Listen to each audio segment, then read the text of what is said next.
classified as a non-physical reality. Well, you use techniques which push the nervous system a lot faster. Those techniques are available. Shortly after making that claim, he was gone. In 1979, Itzhak Bentov was on his way to Japan to meet with leading scientists and share that he had cracked the code of reality. But his first flight from Chicago to Los Angeles never made it. The plane crashed. Strange. The man who had spent years mapping the hidden architecture of consciousness died on his way to reveal it.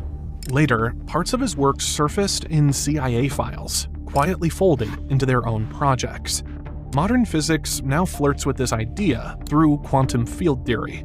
But Bentov wasn't a physicist chasing equations. He was describing the cosmos like a giant interconnected hologram, where every fragment contains the whole picture. Think about that for a second. If your mind is tuning into a universal signal, then death might not be the end. It could be just changing the channel. The soul is the repository of information that we gather during a lifetime. Well, I'll tell you, maybe we should draw another diagram. Physical bodies are here, and another physical body, another physical body, and this is Joe, and this is Jim, and this is Sarah, etc. Now, clearly, this is the physical level, yeah? Now, on this physical level, we're all separate. You sit there, and I sit here, and we're all separate. Now, let's draw another level. This level is slightly higher, and let's call this the level of the soul, yeah? Well, there will be some mingling here. Let's draw this person as extending to practically infinity this way. Now, look what happens. At the physical level, we're separate,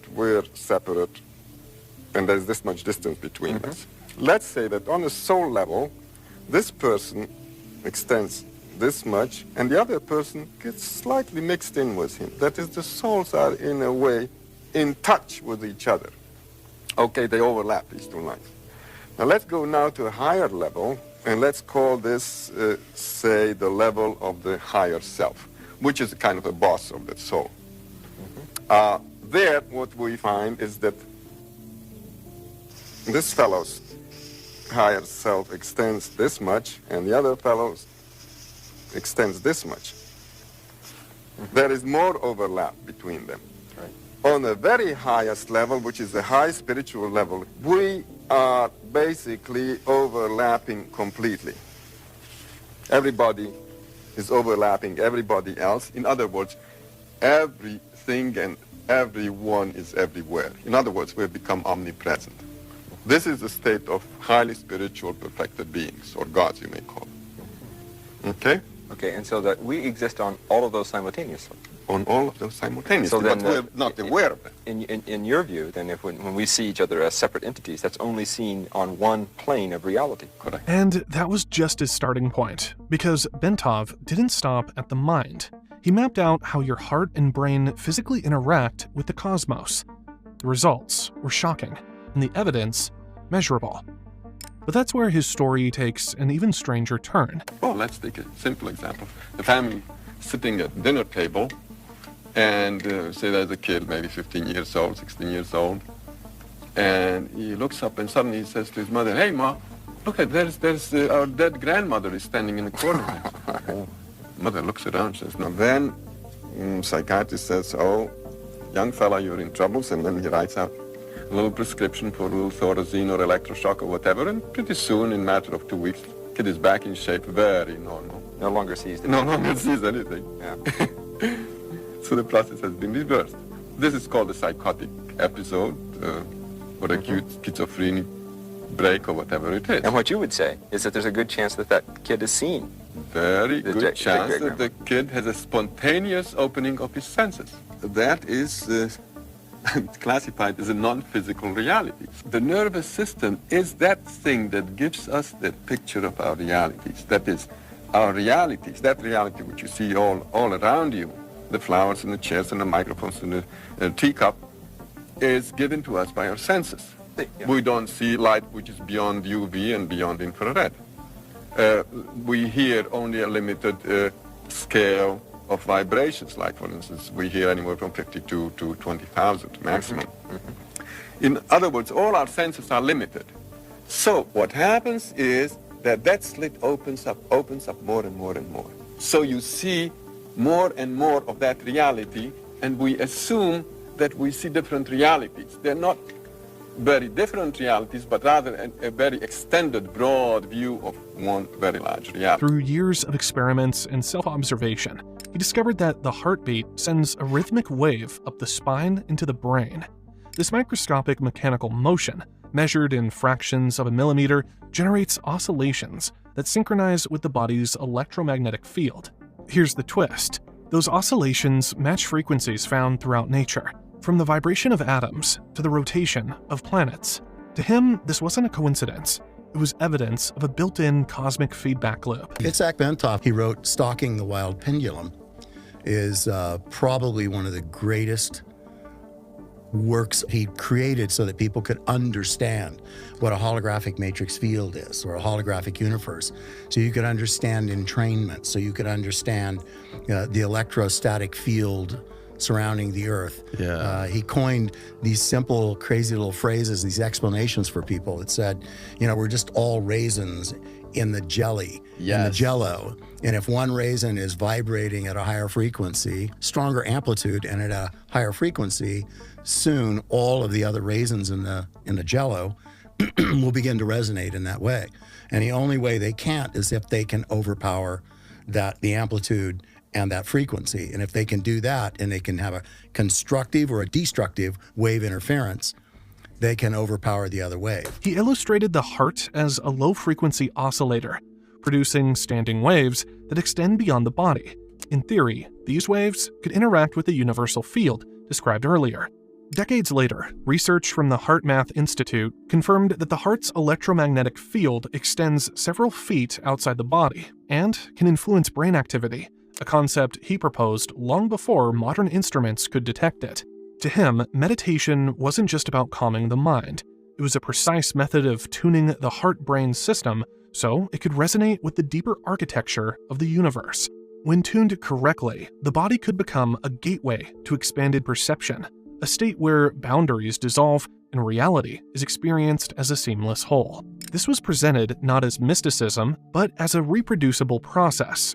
If true, it means the human body is a finely tuned instrument, one that most people never learn to play. But this map of the body was just the beginning. In 2003, a CIA document quietly appeared in the public domain, a 29-page analysis labeled Gateway Process. These CIA documents that came out that had been unclassified or declassified for years, people can go online and check it out. But basically what these documents show is the power of doing mind and heart coherence meditations focused on specific intentions, and how that can expand your consciousness, even affect reality in a very powerful way. It's something that revealed more about what reality might be, and it's something that also really expanded their sense of the way reality works and how we can influence it. On the surface, it was a military report on altered states of consciousness. But buried in the technical jargon was something eerie. Page after page, describing concepts nearly identical to what Bentov had mapped decades earlier. It spoke of the brain and body as oscillating systems, of consciousness extending beyond space and time, and of accessing non-ordinary realities through controlled resonance. Why would the CIA care? According to the report, mastering these techniques could allow for remote viewing, the ability to perceive events and locations without being physically present. In other words, spying without ever leaving the room. It even describes the possibility of projecting one's consciousness across the universe, or into the past and future. This was not sci-fi speculation, it was treated as a strategic asset. The Gateway document wasn't theoretical.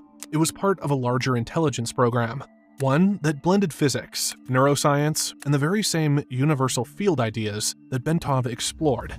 And just like his work, it was measured, charted, and taken very seriously. Which raises a disturbing question.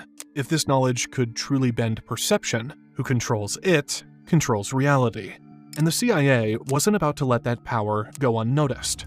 But the Gateway file is just one piece of the puzzle, because once you start looking, you find a trail of other classified projects, each stranger than the last. Another file describes biological signal entrainment, where test subjects were exposed to faint rhythmic pulses, too subtle to consciously notice, that altered brainwaves and decision-making.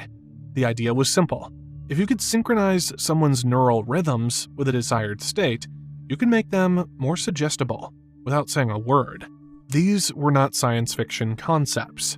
Internal memos describe field trials where operatives passed coded messages across crowded rooms using nothing but prearranged micro-gestures and sound frequencies masked in background noise. This is the key. Perception control isn't just about advanced tech. It's about knowing the blind spots built into every human brain, then designing an environment to exploit them. And then there's the strangest, controlled dissociation. Select operatives were trained to detach their awareness from normal sensory flow, entering an observer state, where time felt distorted and memory recall was near perfect. It was the same principle Bentov mapped, tuning the body's oscillations and stepping outside ordinary processing of reality. But here, it was engineered not for enlightenment, but for control. To truly weaponize perception, you don't just change what someone sees. You rewrite the story their mind tells about it.